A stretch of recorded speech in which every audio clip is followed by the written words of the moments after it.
So for me it means that the work that I do is informed by science. So it's about the application of what we know about psychology. So the way people think, the way they make decisions, the way they interact with others and how they deal with pressure and stress. It's the application of that knowledge to the world of work. So being an organisational psychologist for me is all about a specialised perspective on understanding and predicting behaviour.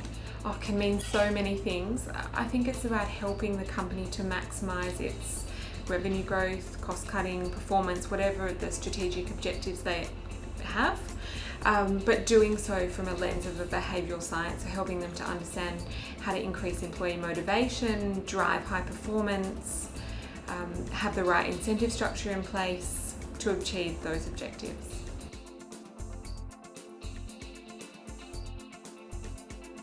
Generally, my work involves engaging with businesses to explore how they can best work with their employees, either how to get the right talent in the door in the first place, or very much how to enhance the success of employees that are already in the organisation or in role. And it's about really looking at the talent that you've got, identifying what you need and how to capitalise on that talent. We use a range of approaches in addressing those kind of challenges with a really strong focus on giving organisations good data with which to make evidence-based decisions about people. The range, I think, of a psychologist in an organisation can be so wide.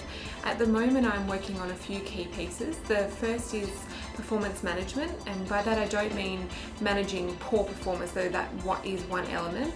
It's about looking at the entire spectrum of performance, from how we manage poor performers to how we get the consistent performance out of our middle performers, to how we drive and retain our top performers. So performance management is one.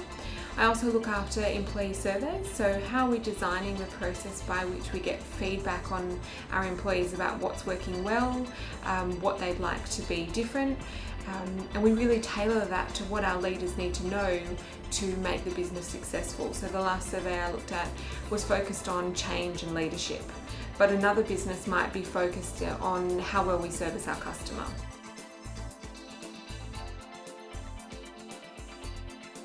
I really enjoy the applied nature of the work.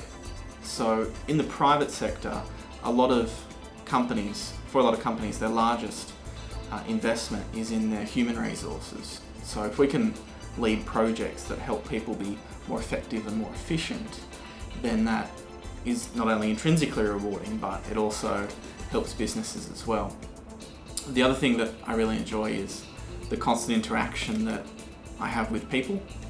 So as a psychologist, everything's very people focused, and that's again a fascinating side of things, to try and understand and predict what people will do in particular situations and how particular programs of work in human resources will be received. I actually really enjoy the opportunity to explore complex business problems. So I get to talk to really senior people about what's happening in their business, what they need from their people, what they're trying to achieve, and it's a really exciting thing to be able to do.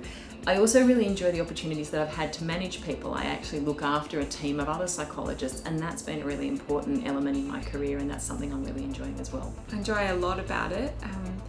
I started my career actually doing counselling. So as an intern I worked in a clinical space. It was really interesting to be doing the individual work, but you're working with people who are in an incredible amount of distress on the whole, and where change is very slow and difficult to achieve.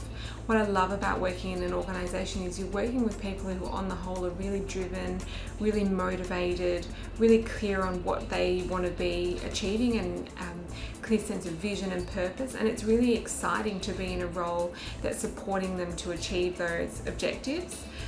You work really hard because the pace of change is really fast, but it's motivating, inspiring, and so solution focused.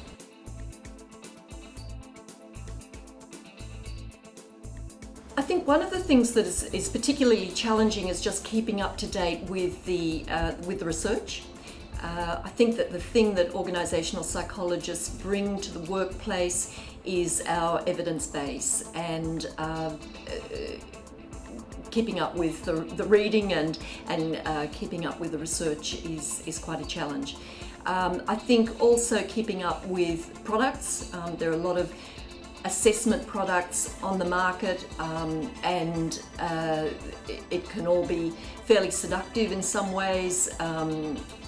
There's a need for us to really understand what products are available, to keep ahead of what is available, and because of the size of that market, the assessment tool market, that's quite a challenge. I guess I would say the most challenging thing for me is the fact that organisational psychology is still a relatively less well-known area, and so you do come across quite a few people who maybe don't quite understand what it is that organisational psychologists do. So I guess that means there's really an ongoing education component to being an org psych, which is about educating others and helping them understand exactly the types of knowledge and skills that we bring to the table.